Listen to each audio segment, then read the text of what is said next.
அனைவருக்கும் வணக்கம். என் லைஃப்பில் இந்த மாதிரி ஒரு பெயின்ஃபுல்லான ஒரு சுச்சுவேஷனை நான் ஃபேஸ் பண்ணதே கிடையாது. மனசு முழுக்க வலி வலி மட்டும்தான்.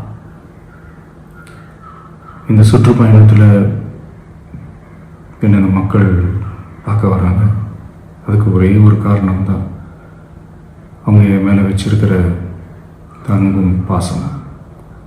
அந்த அன்புக்கும் பாசத்துக்கும் நான் எப்பவும் கடமைப்பட்டிருக்கிறேன்.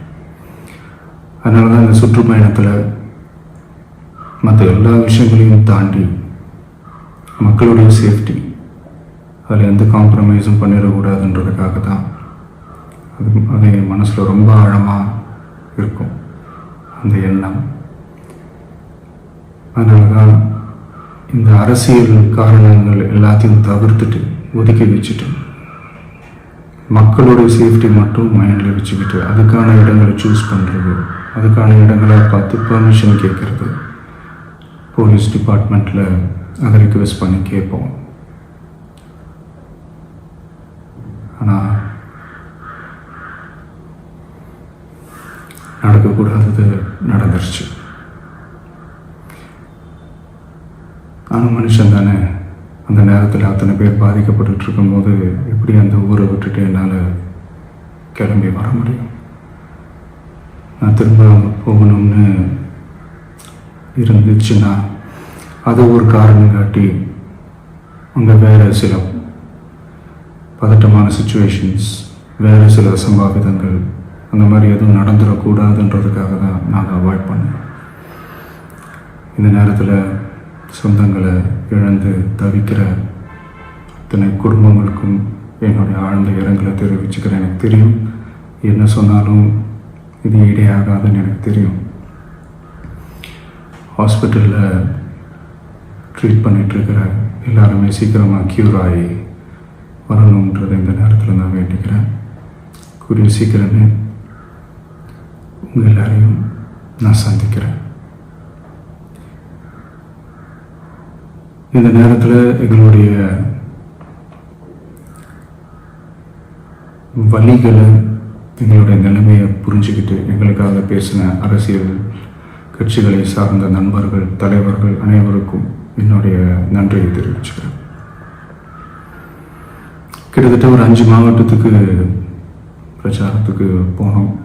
இந்த மாதிரி எதுவுமே நடக்கல. ஆனால் கரூரில் மட்டும் ஏன் எப்படி நடக்குது, எப்படி நடக்குது? மக்களுக்கு எல்லா உண்மையும் தெரியும். மக்கள் எல்லாத்தையும் பார்த்துக்கிட்டு இருக்கிறாங்க. கரூரை சேர்ந்த அந்த மக்கள் அந்த உண்மையெல்லாம் வெளியில் சொல்லும்போது எனக்கு கடவுளே நேரில் வந்து இறங்கி அந்த உண்மைகள்லாம் சொல்கிற மாதிரி எனக்கு தோணுச்சு. சீக்கிரமே எல்லா உண்மைகளும் வெளியில் வரும்.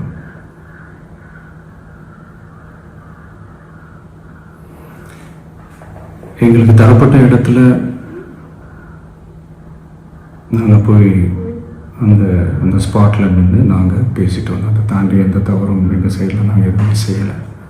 பட் இருந்தாலும் எங்கள் கட்சியை சேர்ந்த நிர்வாகிகள், தோழர்கள் மேலே எஃப்ஐஆர், அது மட்டும் இல்லை சோஷியல் மீடியாவை சேர்ந்த நண்பர்கள், தோழர்கள் அவங்க மேலே எஃப்ஐஆர்லாம் போட்டு இப்போ பிடிச்சிக்கிட்டு இருக்கிறாங்க.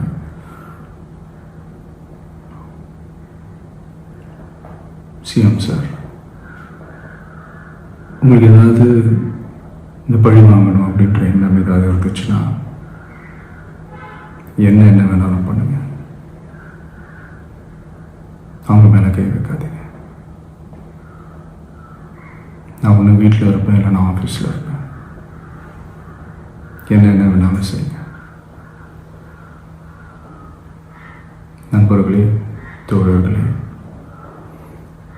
நம்மளுடைய அரசியல் பயணம் இன்னும் ஸ்ட்ராங்காக, இன்னும் தைரியத்தோட கண்டினியூ ஆகும்.